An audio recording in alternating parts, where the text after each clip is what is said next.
istrinya dan anak-anaknya, kemudian dia menyuruh budaknya untuk menjadi imam.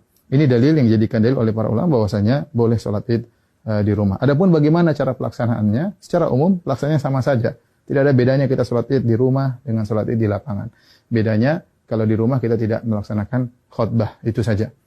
Baik, saya ingatkan kembali bagaimana cara pelaksanaan sholat id. Sebelum sholat id kita disunahkan untuk mandi, ya, yaitu mandi tersebut kita kerjakan setelah terbit fajar, agar kita mandi di hari Id, ya.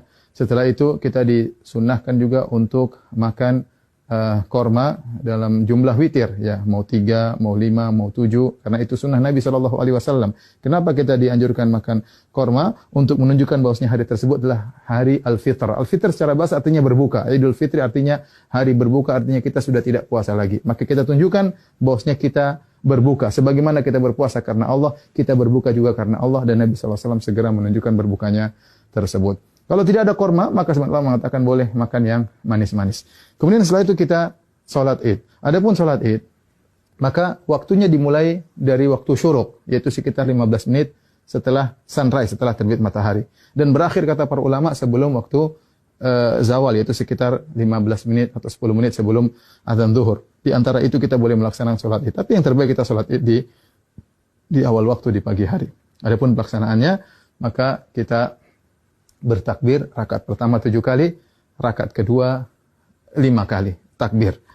Nah, ada khilaf di kalangan para ulama tentang 7 takbir ini. Apakah 7 takbir tersebut termasuk takbiratul ihram ataukah takbiratul ihram tidak dihitung, ya?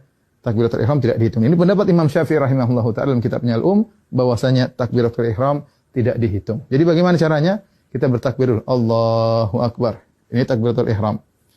Kemudian kita baca doa istiftah. Setelah kita baca doa istiftah, baru kita bertakbir 7 yang disebut dengan takbirat zawaid, takbir tambahan. Kita takbir Allahu Akbar. Allahu Akbar. Nah, apakah di antara takbir ini ada doa khusus? Tidak ada dalil, ya, dari Nabi SAW. Nabi pernah disebutkan membaca sesuatu di antara takbir-takbir tersebut. Oleh karenanya, pendapat mazhab Maliki tidak ada bacaan. Namun sebagian ulama berpendapat boleh membaca sesuatu seperti mazhab Syafi'i. Kita boleh bertakbir, boleh bertahmid, boleh bertahlil di antara takbir-takbir tersebut. Kita ulangi, kita Allahu Akbar, takbiratul ihram, kemudian kita baca doa istiftah, kemudian kita takbir 7 kali. Allahu Akbar 1, Allahu Akbar 2, ya, Allahu Akbar 3. Antara takbir satu dengan yang lainnya kita ada jeda sedikit, apalagi kalau kita jadi imam, agar makmum di belakang bisa mengikuti kita. Kita lanjutkan Allahu Akbar 4, Allahu Akbar 5, Allahu Akbar 6, Allahu Akbar 7.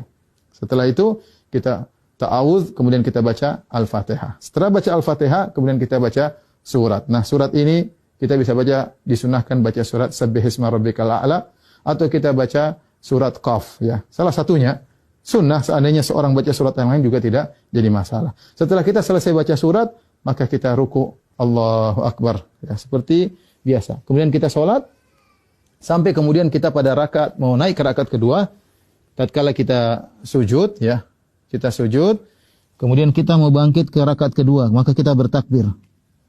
Allahu Akbar. Ya. Nah, takbir dari sujud menuju ke rakaat kedua namanya takbir al-intiqal. Yaitu takbir perpindahan dari satu rukun ke rukun berikutnya, dan itu tidak dihitung, tidak dihitung. Nah, rakaat kedua kita bertakbir 5 kali. Takbir tadi enggak dihitung, kemudian kita takbir lagi. Allahu Akbar. 1, Allahu Akbar. 2, Allahu Akbar. 3, Allahu Akbar. 4, Allahu Akbar. 5. Kemudian kita baca Al-Fatihah dengan jahar.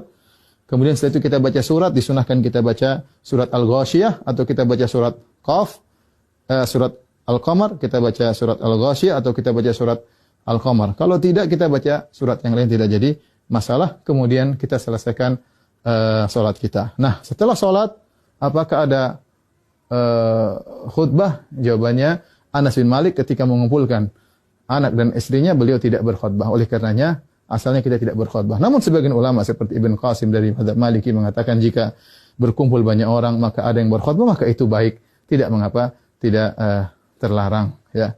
Demikian tata cara singkat ini, semoga bermanfaat bagi kaum muslimin. Semoga Allah menerima ibadah kita. Wabillahi taufiq. Assalamualaikum warahmatullahi wabarakatuh.